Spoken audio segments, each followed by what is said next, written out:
A'udhu billah minash shaitanir rajim, bismillahir rahmanir rahim, assalamu alaikum. Je cherche la protection de Dieu contre le Satan le lapidé, de par le nom de Dieu tout clément et tout plein de miséricorde, que la paix soit sur vous. Le sens S-E-N-S et l'essence E-2-S-E-N-S, E-C-E, dans la langue d'origine, des fois, est mal usité, mal transposé, mal traduit dans une autre langue. En l'occurrence, quand il s'agit de la religion musulmane, l'islam, l'obéissance dans l'obédience, la soumission, l'assujettement avec crainte et amour en Dieu, l'unique non engendré qui n'a pas été engendré, peut porter à confusion et surtout peut amener des amalgames dangereux par ceux qui vont utiliser ces mots dans leur translation, dans leur traduction, qui sont subjectives. C'est pour ça qu'il est très important d'utiliser les mots dans leur sens et dans leur essence, et ainsi de chercher la racine de ce mot, de ces lettres.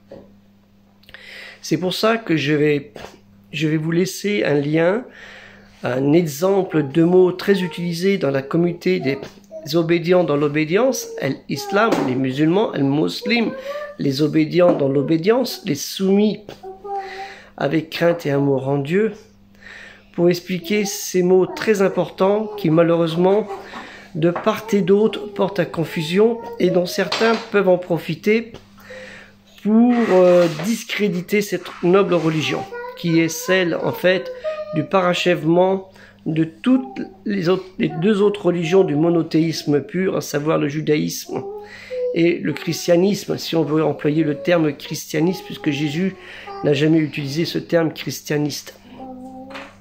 Chrétien et autres, n'utilisez pas. C'est Saint Paul qui l'a sorti 70 ans après l'élévation de Jésus, et pas de sa mort. Donc c'est très important de cela, de bien comprendre même les textes dans les écritures de l'Ancien Testament, le Tanakh. Il vaut mieux le lire en hébreu, voire l'hébreu ancien. Et pour les évangiles, les 4 et les autres évangiles, en langue syriaque araméenne, excusez-moi, qui est très important, parce que ça change tout. Ça change tout. Hein, si on traduit un mot, on dit Dieu, certains ont tendance à comprendre que le Dieu, ce n'est pas le Allah des musulmans. Vous voyez ce que je veux dire? Si on dit musulman et qu'on ne dit pas ceux qui sont obéissants dans l'obédience, dans la foi en Dieu l'unique, ça ne veut pas dire pareil. Hein, c'est pareil. Quand on dit, les gens vont dire zakat, c'est quoi le zakat? C'est l'aumône. Mais c'est quoi cette aumône? Hein, il y a l'aumône purificatrice. Et puis l'aumône qu'on peut donner comme ça. Donc c'est très important. Comme la prière, le sens de la prière, le rituel de la prière, la préparation avant la prière. Donc il est important que les gens sachent de quoi on parle. Je vais vous mettre un lien pour comprendre le sens. J'espère que c'est ma participation, que les gens puissent comprendre le sens et l'essence des mots et leurs racines. Parce qu'il y a des similitudes aussi avec comme c'est une langue sémitique, il y a une similitude avec les autres langues.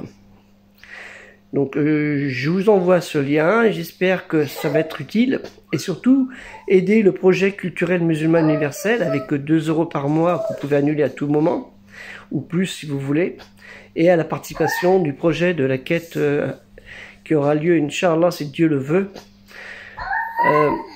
du 1er novembre bientôt au 31 décembre. C'est pour ça que je donne souvent les traductions que je pense être les meilleures à chaque fois. Hein, je ne vais pas faire un mélange de français, d'arabe, ce qu'on appelle faire de l'arabité, et c'est pas de mon domaine.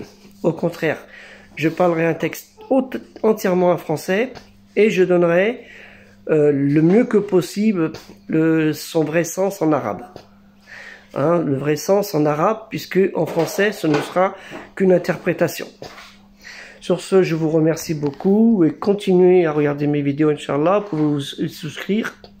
Et sachez, ce qu'on fait, c'est pour le bien de la communauté, le bien des croyants et pour le bien de ceux qui ne sont pas croyants et qui veulent peut-être, aimeraient comprendre c'est quoi cette religion qu'on discrédite souvent, qu'on critique souvent et que malheureusement, par certains comportements d'une partie de la communauté musulmane, mais très infime malheureusement, mais c'est toujours ce qui est le plus infime, qui est le plus perceptible, qui nous porte préjudice.